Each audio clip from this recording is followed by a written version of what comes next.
Em 1º de janeiro de 2025, 9 membros de uma família do Piauí passaram mal após comerem baião de 2. 5 morreram nos dias seguintes. Eles foram envenenados por uma substância chamada terbufós, presente dentro de inseticidas. A investigação do caso acabou concluindo que o crime tinha sido praticado por membros da própria família e que a história de envenenamento tinha começado antes do almoço de Réveillon. Galera, tudo bem? Joel Paviotti aqui, eu ainda tô meio resfriado, peço desculpas pra vocês, mas hoje a gente precisou vir aqui pra contar uma história cabulosa. Eu acho que mais de 50 pessoas pediram pra gente direct, e-mail, nos comentários pra gente falar desse caso de envenenamento que aconteceu no Piauí. E a gente precisou de um tempo, a Adriana fez uma baita de uma pesquisa, entrando em contato com pessoas do Piauí, porque a gente tá sempre tentando fazer isso, incrementar pra vocês, e a história é realmente cabulosa de verdade, mano. Envolve envenenamento, vó, gente que foi colocada como laranja nessa história, entendeu? Pô, o negócio é muito louco, mano. É um puta de um negócio treta mesmo.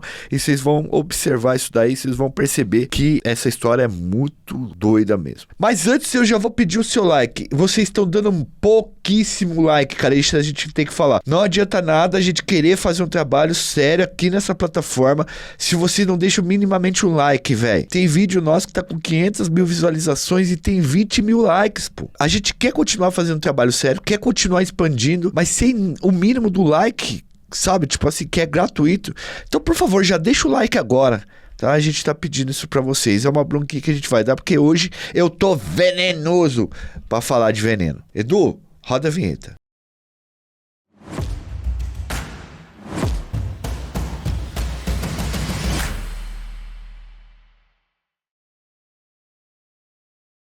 Galera, ó, tem um livro que é muito interessante chamado O Pó do Herdeiro. É da jornalista Sandra Hempel. E nesse livro que a gente teve acesso, a jornalista, ela questiona o seguinte: o que é veneno? E ela afirma que a maioria das pessoas responderiam que veneno seria arsênico, cianeto, estricnina, sei lá, ou outras substâncias conhecidas, plantas, cogumelos. Mas o livro, ele deixa claro pra gente que tudo pode ser venenoso dependendo da dose. E por que a gente trouxe isso? Porque nos últimos meses, várias histórias de envenenamento estão estampando as matérias de jornais e redes sociais. E aí a gente se perguntou assim, pô, será que todo mundo resolveu envenenar as pessoas hoje, colocar veneno hoje? Ou isso sempre aconteceu? E na verdade a gente acabou descobrindo, pesquisando aqui na iconografia da história, que esse lance dos venenos, do envenenamento acontece muito no nosso país, mas muito mesmo. Uma coisa absurda, os tanto de casos que nós vimos.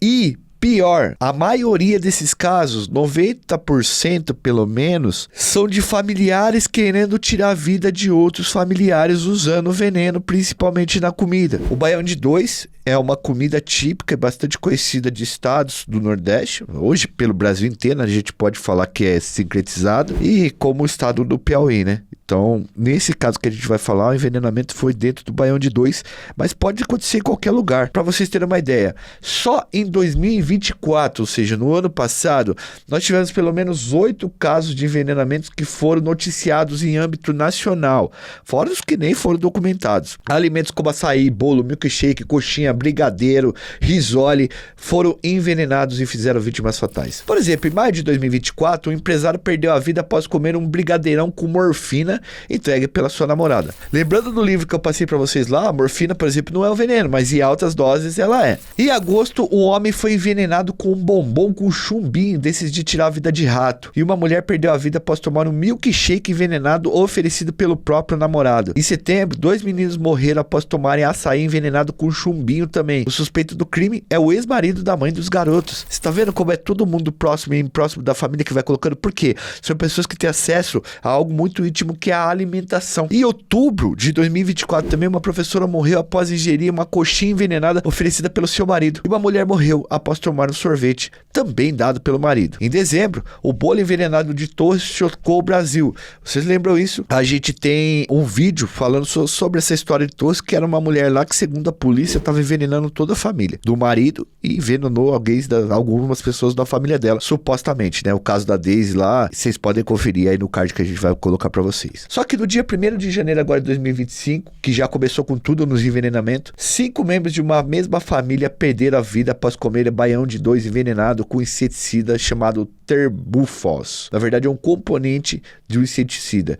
E é sobre isso que vamos falar aqui hoje, tá? Um caso cheio de desdobramentos e que assusta por causa dos autores do crime. E para contar essa história, pessoal, da forma mais detalhada possível e mais fidedigna, a gente vai usar como principal referência a nota explicativa Casos dos Envenenados de Parnaíba, publicada pela Polícia Civil do Piauí. É a versão policial do que aconteceu, então é a mais fidedigna que a gente vai ter até o momento. Além disso, a gente vai usar uma série de reportagens, notícias publicadas e falas de pessoas que estavam em loco lá no Piauí. Esse crime, galera, aconteceu na cidade de Parnaíba, no estado do Piauí, no nordeste do país. Envolve a família de uma mulher chamada Maria dos Aflitos Silva, que era casado com um homem chamado Francisco de Assis. Guarda o nome Maria dos Aflitos e Francisco de Assis. Francisco e Maria dos Aflitos estavam juntos há pelo menos 5 anos. Eles viviam em uma casa pobre que abrigava 11 pessoas, pessoal, entre filhos e netos de Maria. Vai guardando o nome e os números aí. Na noite do ano novo, ou seja, do 31 pro 1º, a família da Dona Maria dos Aflitos se reuniu em uma ceia e um dos pratos saboreados é o famoso baião de 2, que é muito bom. O envenenado não, né? No dia seguinte, como acontece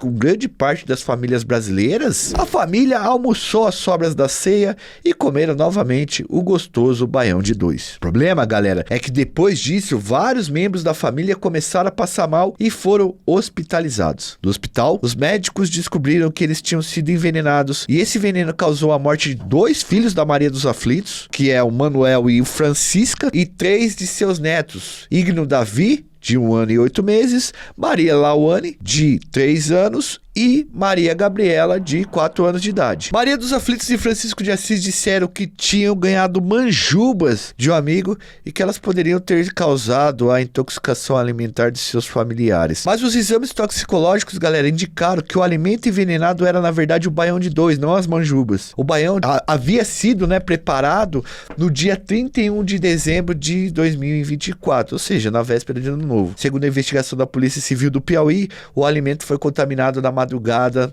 do 1º dia do ano de 2025, momento em que apenas Maria dos Aflitos, ou Francisco de Assis, ou os dois, estavam acordados. Francisco de Assis pediu que o baião de 2 que sobrou fosse requentado e servido no almoço do dia seguinte. Olha que doideira. De acordo com a perícia da polícia científica, foi usado esse componente de inseticida, o terbufos, que, como eu disse para vocês, é um composto químico tóxico usado para tirar a vida de insetos. O terbufos é um líquido límpido, incolor, galera, amarelo claro, e às vezes ele fica marrom avermelhado, tá?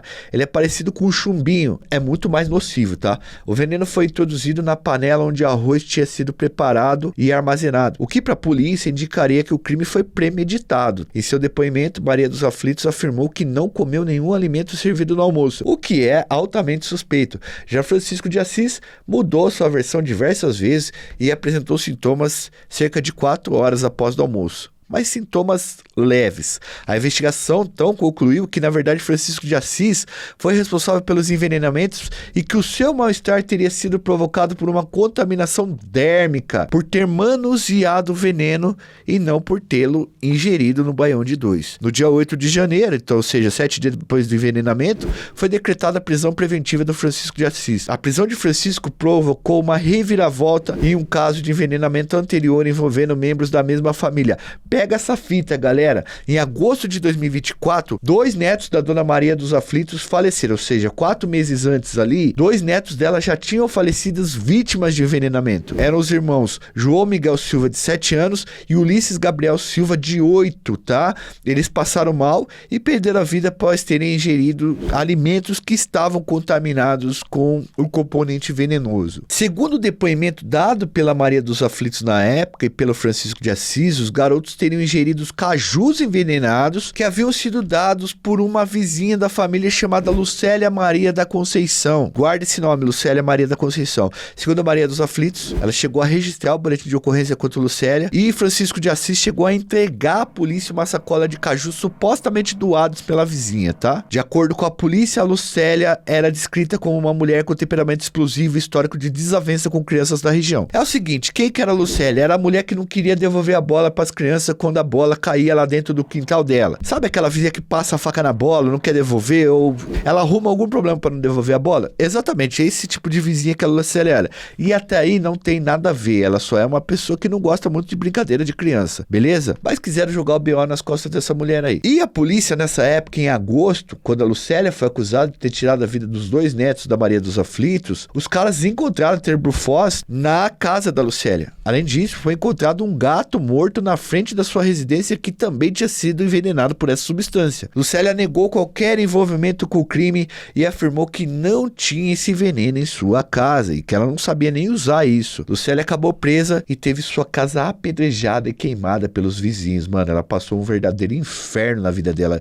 Gente ameaçando tirar a vida dela, tirar a vida de familiares, meteram fogo até no jardim da mulher, até no pomar que a mulher tinha. Ela passou mais de 4 meses presa, vivendo um inferno dentro da cadeia, até que ela foi colocada em liberdade no dia 13 de janeiro, depois que Francisco de Assis, marido da Maria dos Aflitos, foi preso. A perícia indicou que não havia veneno nos cajus e a suspeita pelo crime recaiu-se em cima do Francisco de Assis. Lucélia está lutando na justiça nesse momento com razão para receber uma indenização, pois perdeu a sua casa queimada e agora precisa dispor de R$400 de salário mínimo que recebe de aposentadoria para poder pagar um aluguel de uma casa muito simples, apenas para poder morar, porque ela acabou perdendo tudo. Olha que coisa complicada, olha que coisa pesada e que erro também, né? O pessoal do Piauí aí que foi fazer a prisão, que erro, né? Já precisa tomar cuidado com isso. Além disso, ela vive o medo de sair na rua e ainda ser agredida por pessoas que ainda acreditam que ela possa ser responsável pela morte dos meninos. Como eu disse, uma vez que você tem uma acusação grave, principalmente em relação à criança, mesmo que você seja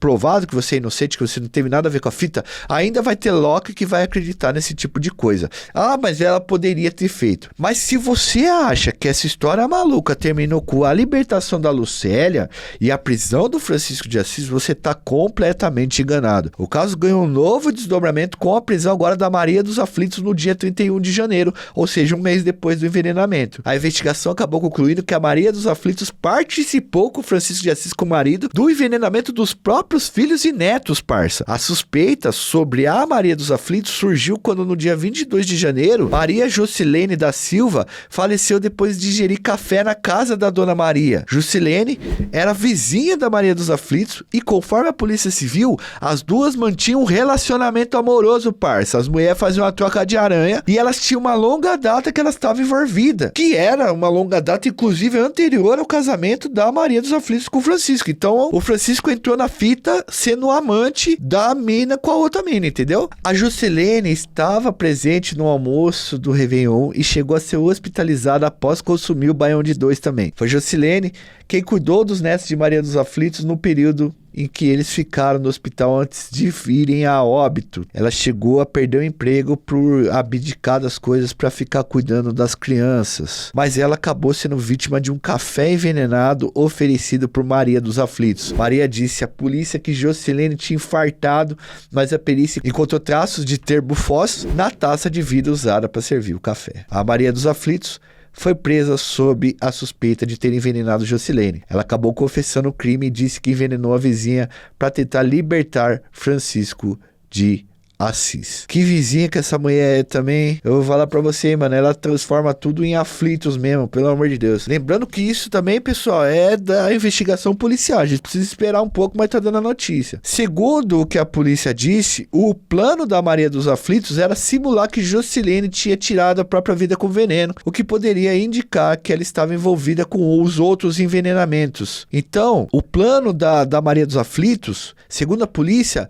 era que a polícia pensasse que a Jocilene que tinha envenenado os familiares da Maria dos Aflitos e para que ela fosse liberada e o Francisco também. Então, tipo assim, eles já tinham jogado o BO antes na Lucélia, que era a vizinha deles, e agora jogou outro BO, ia jogar outro BO dessa vizinha, na Jocilene, que ao que tudo indica tinha uns casos ali, ia jogar esse BO nas costas dela. Maria dos Aflitos queria que a polícia acreditasse que a Jocilene, ela tirou a própria vida com peso na consciência de ter tirado a vida das crianças. Tava todo mundo morto e a culpa cairia nas costas da coitada da Jocilene, que ia estar morta também, porque tomou café com veneno. Meu Deus Deus do céu, cara. Aí, galera, em seu depoimento, a Maria dos Aflitos disse que estava cega de amor por Francisco e envenenou a Jocilene pra se livrar desse relacionamento que tinha com ela e ficar de uma vez só na monogamia com Francisco. Bom, a Maria dos Aflitos disse que os primeiros envenenamentos foram cometidos pelo próprio Francisco, que desprezava os filhos delas e os netos. Segundo seu depoimento, Francisco premeditou a história dos cajus para acusar Lucélia dos primeiros crimes e para se livrar. Ela disse que as duas primeiras crianças foram envenenadas por um suco e que Francisco colocou o veneno num baião de 2 enquanto ela dormia. Ela fez o baião de 2, mas foi ele que colocou o veneno. Maria, o Assis. Então, assim, como foi lá o caso da Jocilene? Como foi? Foi no copo? Foi no café? Como é que foi? Foi o copo? Foi água ou foi café? Café. Café? Foi você que entregou, acho que, o café para ela? Foi. No copo na taça de vidro ou na canela de plástico? Na taça. E quem foi depois que colocou o copo na pia? Foi as meninas que juntaram as e botaram na pia. Para lavar? Não, as meninas não. Foi ela meio que bebeu a água e botou lá na pia. Depois do café ela tomou água no copo? Foi. Mas o veneno estava no café? Não estava na garrafa, não? Não. E estava onde esse veneno? Tava lá em casa, eu tinha achado. Mas em que lugar? Lá na cozinha. Ele estava em pote, estava em frasco, estava como? Tava. Estava em vidro, em saco, no que era? Um pacotezinho. Você comprou onde? Eu não comprei, eu achei lá em casa. Era do Assis? É. Como era que era esse plástico, esse saco? Parece que era branquinho, velho. Um pôzinho velho, meio azulado, sei lá. Assim, sei lá. Azulado? Você achou onde? Lá em casa. Mas em que lugar? Na cozinha. Quem era que guardava esse saco lá? Deve ter sido assim. Diante da confissão da Maria dos Aflitos, a polícia admitiu que poderá fazer a exumação do corpo de 2 pessoas que morreram antes da descoberta desses 8 envenenados. A polícia vai investigar, galera, a morte do pai das crianças que morreu em junho, 2 meses antes dos primeiros filhos envenenados, tá? Porque você lembra que os primeiros filhos envenenados, os primeiros netos envenenados foi em agosto. E também eles vão exumar o corpo do ex-marido da Maria dos Aflitos para ver se o homem morreu também de envenenamento. Segundo as investigações, Francisco não suportava os filhos e netos de Maria. Ele controlava os alimentos da casa, guardando-os em um baú, trancando e sempre carregava a chave em seu pescoço, deixando os moradores da casa passarem fome em diversas ocasiões. Meu Deus do céu, que inferno de casa e de família. Além disso, pessoal, a polícia encontrou na casa ali do Francisco um livro chamado Médicos Malditos, que ensinava como tirar a vida de pessoas usando substâncias. Ele grifou o trecho que tratava como despistar o crime. Era assim o trecho, ó, a gente trouxe para vocês, abre aspas. Para despistar as futuras vítimas, o produto deveria ser eficaz e sem gosto. Segundo a matéria do Estadão, um relatório da Polícia Civil afirmou o seguinte, abre aspas, a dimensão da crueldade de Francisco se aprofundou com a análise de livros encontrados no baú e uma segunda casa que somente ele tinha acesso. Entre as obras, uma chamou muita atenção dos investigadores, Médicos Malditos, que detalha práticas usadas lá na Segunda Guerra Mundial. Trechos estavam grifados, incluindo uma anotação sobre o uso de substâncias para tirar a vida de pessoas. De acordo com o delegado responsável pelo caso, Abimael Silva, Francisco de Assis e Maria dos Aflitos foram os únicos que mentiram e omitiram pontos importantes durante toda a investigação, além de terem mudado as suas versões diversas vezes. Ao falar sobre o caso, o delegado Abimael Silva deu a seguinte declaração, abre aspas, percebe-se um meticuloso plano e espera inteligente para a prática dos 2 primeiros crimes, sendo o intervalo entre 2 crimes mais de 4 meses. Isso revela uma preparação meticulosa e paciente execução, fecha aspas. Já o terceiro crime foi diferente, conforme o delegado também, abre aspas. A assinatura dos 2 primeiros crimes não estava mais no terceiro, pois a justificativa foi outra, um infarto. O tempo entre os crimes foi curto, revelando impulsividade e execução mal planejada. Isso tudo aliado à rápida atuação da Polícia Civil permitiu a imediata conclusão da autoria deste terceiro, fecha aspas, na palavra do delegado. Para os investigadores, Francisco de Assis é um homem inteligente capaz de planejar meticulosamente os seus atos. Já Maria dos Aflitos é analfabeta, não sabe a própria data de nascimento e não teria pensado nos detalhes do que estava fazendo. Segundo a polícia, Maria dos Aflitos teria aceitado participar do crime porque não tinha condições de sustentar a família. Já Francisco desprezava todas aquelas pessoas e, para o delegado, o plano do casal era eliminar a família todinha. O seu desprezo maior era por Francisca, filha de sua esposa e mãe das crianças que faleceram. Francisco de Assis descrevia a Francisca como uma criatura com mente tola, matuta, morta de preguiça, que não serve pra nada. Ele dizia sentir nojo e raiva dela e das músicas que ela ouvia, além de não aprovar os homens com os quais ela se envolvia, dizendo que ela só se metia com vagabundos. Para Francisco, os filhos da enteada eram primatas e pessoas não higiênicas. Ele tinha aversão pelas crianças. Pelo amor de Deus, também esse cara aí, eu fiz, você tá de brincadeira também, velho. Olha o tipo de cara. Nossa.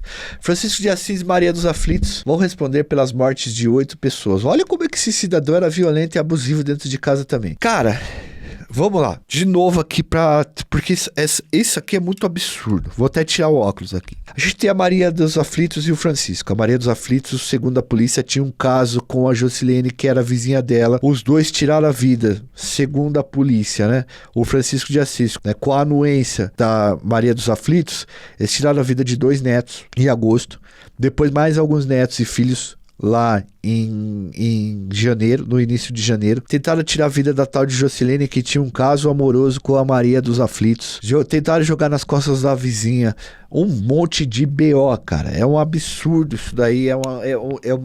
Um dos casos que eu contei que mais me deram um pouco de embrulho no estômago aqui. O que a gente fez? A gente foi conversar com o advogado criminalista Mardson Rocha Paulo. É um amigo nosso que segue nosso canal, tá lá no Piauí, tá acompanhando tudo isso em loco. O Mardson Rocha falou sobre a pena que esse casal deve enfrentar se for condenado no tribunal. Porque são tantos crimes que a gente falou aqui, tanta treta, que a gente ficou meio perdido no que poderia dar para essas pessoas aí. Lógico que depende muito das acusações que vai ter, mas o que esse casal vai poder pegar aí, caso seja, lógico, respeitado todo o processo legal, e é tudo supostamente aqui, caso eles sejam indiciados já foram, mas eles sejam denunciados, evidentemente condenados, o que eles poderiam pegar. Então a gente foi conversar com o advogado criminalista, o Mardson Rocha Paulo. Um abraço, um beijo no coração, o Mardson, que está sempre acompanhando o nosso canal, e ele vai dar uma letra para vocês aí.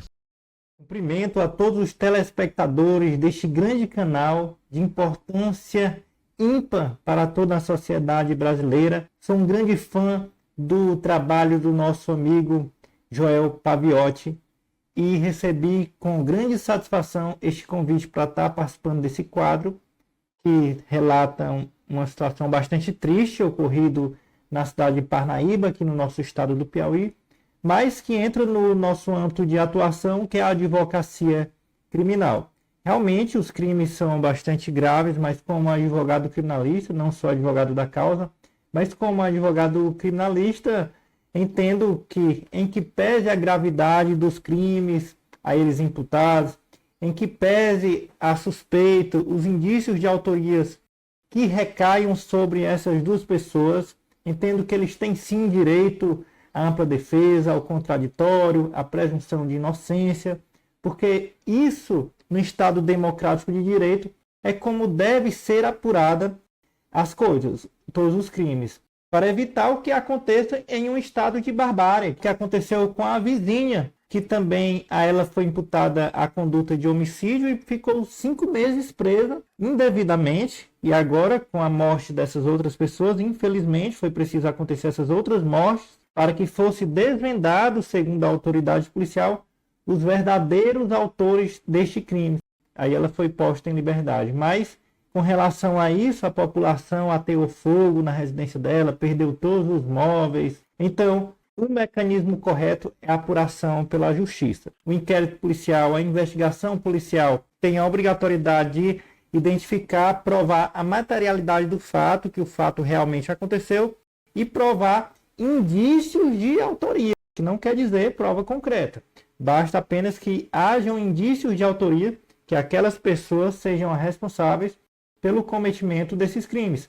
Aí, a conclusão da investigação, o inquérito será encaminhado para o Ministério Público, que apresentará uma denúncia e seguirá todo o processo, onde a defesa poderá apresentar a sua versão, terá audiência de instrução, posteriormente terá ou não uma decisão de pronúncia, encaminhando essas pessoas, a partir se foi confirmado esses indícios de autorias, serão encaminhados para o Tribunal Popular, o julgamento pelo povo, e aí sim será definido pelo Tribunal do Júri se são culpados ou inocentes. Mas até lá, defendemos no âmbito da advocacia criminal, repito, não sou advogado das partes, a gente está falando aqui com base no que saiu na mídia, com base no que é de amplo conhecimento nacional, mas como advogado criminalista que sou, defendo sim a presunção de inocência para essas pessoas, defendo o direito ao contraditório, à ampla defesa, que é de suma importância no Estado democrático de direito, e além disso, é o mecanismo correto para se apurar